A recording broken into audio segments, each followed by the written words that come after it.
হাওয়া অফিস সূত্রে যেমনটা খবর শহরে, তাতে ইতিমধ্যেই বঙ্গে বর্ষা প্রবেশ করে গিয়েছে। তবে চলতি সপ্তাহে বৃষ্টির কতটা কি পূর্বাভাস রয়েছে সেদিকেও আমাদের নজর থাকবে, কারণ আমরা ইতিমধ্যেই দেখছি যে উত্তরে রীতিমতো বিপর্যস্ত পরিস্থিতি, আর দক্ষিণবঙ্গে বিক্ষিপ্ত বৃষ্টিপাত হচ্ছে ঠিকই, কিন্তু চলতি সপ্তাহে বজ্রবিদ্যুৎ সহ বৃষ্টিপাতের পূর্বাভাস দেওয়া হচ্ছে হাওয়া অফিসের তরফ থেকে।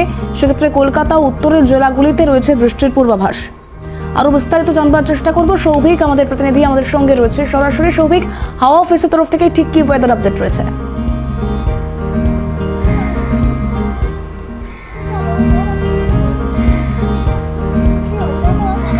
একদমই, দেখো, প্রথমেই জানাবো তোমাদের সুপ্রভাত, এবং প্রত্যেকজন দর্শক যারা আমাদের সাথে এই মুহূর্তে রয়েছেন তাদেরকে জানাবো সুপ্রভাত।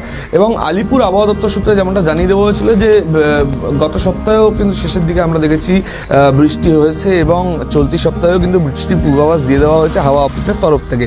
এবং তার পাশাপাশি আলিপুর আবহাওয়া দপ্তরের পক্ষ থেকে জানিয়ে দেওয়া হয়েছে যে ইতিমধ্যেই কিন্তু বঙ্গের বৃষ্টির প্রবেশ হয়ে গিয়েছে, এবং তার পাশাপাশি কলকাতা সহ বিভিন্ন জেলাগুলিতে কিন্তু বৃষ্টির পূর্বাভাস দেওয়া হয়েছে। হালকা থেকে মাঝারি বৃষ্টিপাতের পূর্বাভাস কিন্তু দেওয়া হয়েছে, এবং চলতি সপ্তাহের প্রায় প্রত্যেক দিনই কলকাতায় কিন্তু হালকা থেকে মাঝারি বৃষ্টিপাত সঙ্গে বজ্রবিদ্যুৎ সহ বৃষ্টিপাতেরও কিন্তু পূর্বাভাস দিয়ে দেওয়া হয়েছে।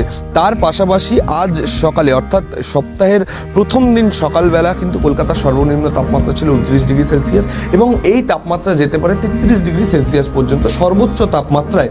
তবে বাতাসে আপেক্ষিক আর্দ্রতার পরিমাণ প্রায় 82% রয়েছে, এবং তার পাশাপাশি আলিপুর আবহাওয়া দপ্তরের সূত্রে যেমনটা জানিয়ে দেওয়া হয়েছিল যে ইতিমধ্যেই বঙ্গে কিন্তু বর্ষার প্রবেশ হতে চলেছে, তেমনই কিন্তু বর্ষার প্রবেশ হয়েছে। তবে স্বস্তির বৃষ্টি কিনা তা কিন্তু এখনও বলা সম্ভব হচ্ছে না, কারণ সকালের দিকে মাঝে মাঝে রোদ ঝলমলে আকাশ দেখা যাচ্ছে, আবার আকাশের মুখ কখনো কখনো ভারও হয়ে যাচ্ছে।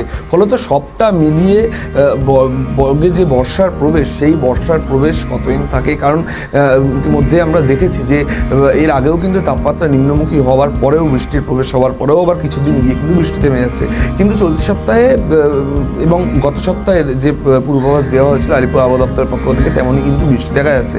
ফলত এখন নজর রাখার বিষয় এটাই যে কবে গিয়ে এই বৃষ্টি স্বস্তির বৃষ্টিতে পরিণত হয়, বা স্বস্তির বৃষ্টি ঠিকভাবে বলা চলে। ঠিকই, বেশ, আপাতত ধন্যবাদ সৌভিক। অবশ্যই পরবর্তী দিকেও নজর থাকবে, বা এই বৃষ্টি উত্তরের অস্বস্তি কাটিয়ে দক্ষিণে কতটা স্বস্তি আনতে পারে সেদিকেও নজর থাকবে।